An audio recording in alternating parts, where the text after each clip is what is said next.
Any new technology, I don't care what it is, and I've been involved with a lot of new technologies, disruptive technologies.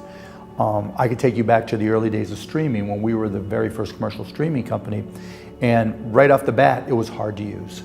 You know, if you think back to 1995 and you wanted to stream just audio, you had to have a subscription with an internet service provider.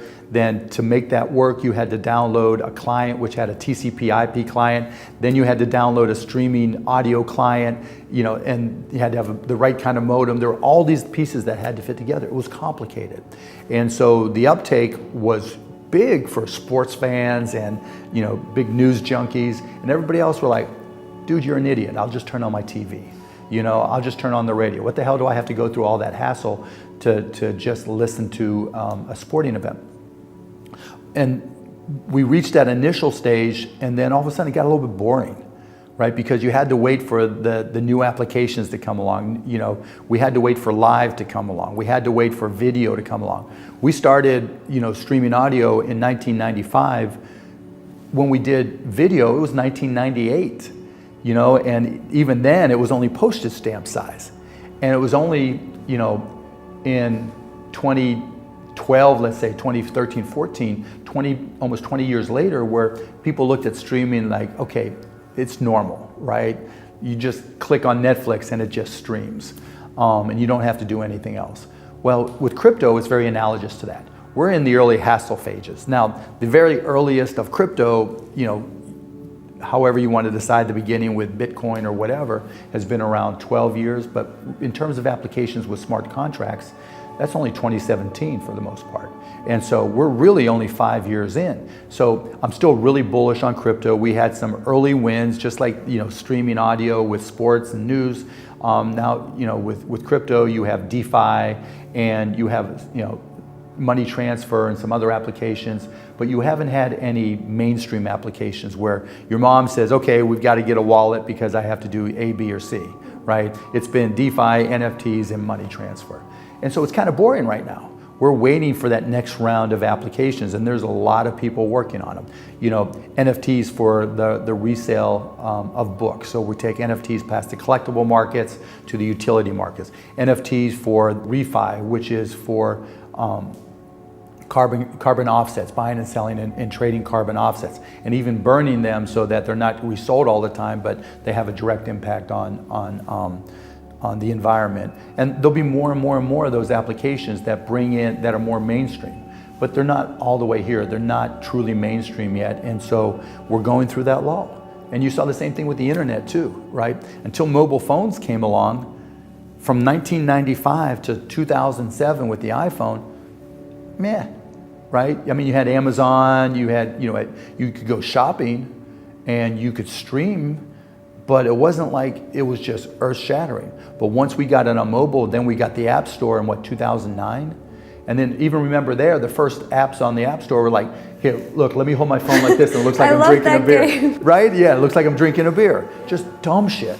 There's no reason why crypto is going to be any different. But the good news is, you know, the investments I'm looking to make are geared towards applications that'll be mainstream and not about, okay, let's create an Instagram for crypto. Let's create a Twitter.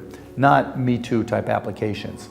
More like, okay, things that take advantage of smart contracts and distributed environments. NFTs is books, I think particularly for textbooks. Now, whether or not we can get the college textbook publishers to go along is another issue. But, you know, the idea of kids buying books for classes today. My daughter just went to Vanderbilt. So the whole process of buying books, you know, first, do you want to buy new or used, right? Then you lug these books back. And then at the end of the semester, because they're only good for the time you were in the class, you make the decision, you know, yeah, I'm going to sell it. How do I sell it? Do I ship it off? Do I take it to the bookstore? It's just a pain in the ass. And in a digital world, it's ridiculous.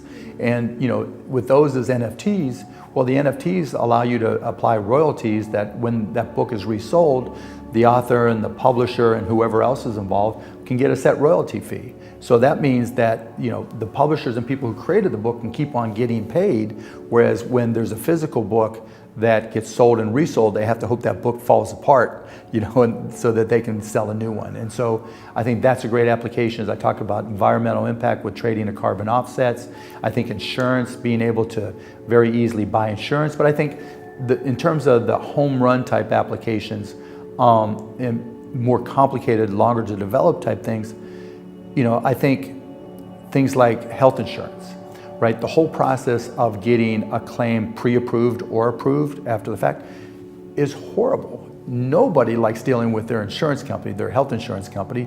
First of all, for pre-approvals, you never know whether or not you'll get pre-approved or not. And when you go, it's not like the UK where you just go to the NHS and you just hope they have it, not if you'll get approved.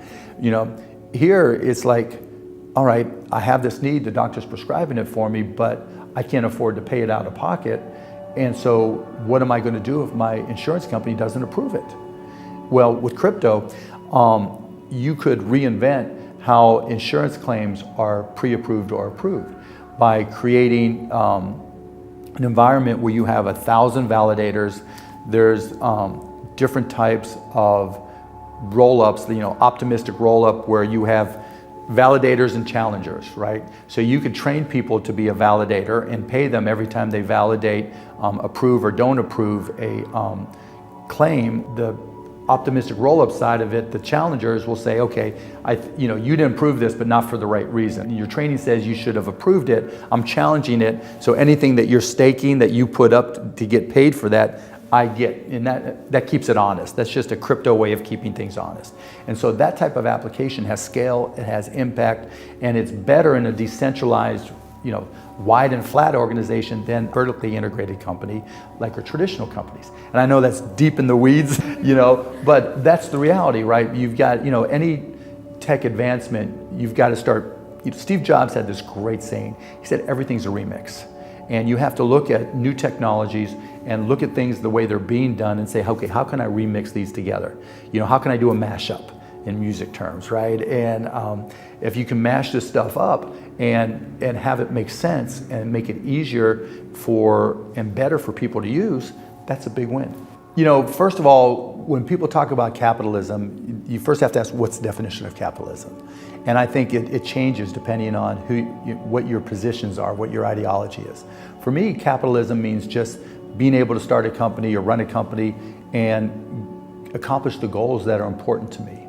It's not just about making as much money as you possibly can make. And I think Gen Z today is changing that definition to be more widely accepted. If you go back to the baby boomers, it's cash, cash, cash, the yuppies, right? How much money can we possibly make? But just like on Shark Tank, Gen Zers and younger millennials that are coming on to pitch us businesses always have a social construct. There's always a social mission. And for Gen Z today making purchases, because everybody's a brand now, because you're on Instagram, you're on Snapchat, you're on Be Real, you're on wherever, what you wear is who you are to all your friends. What you're around and what people see you with is who you are to all your friends. And everybody, wants to be perceived as in a positive light. And so capitalists of Gen Z and younger millennials are people who really find it important to have a social impact. And so, whereas my generation might have looked at capitalism and said, greed is good, that's not the definition of capitalism anymore. Unfortunately, it's changing. We're getting to the point now where it's, if you can start a company, what kind of impact can you have? Who can you benefit? How can you make the world better? And capitalism allows you to do that, and I think that's a good thing.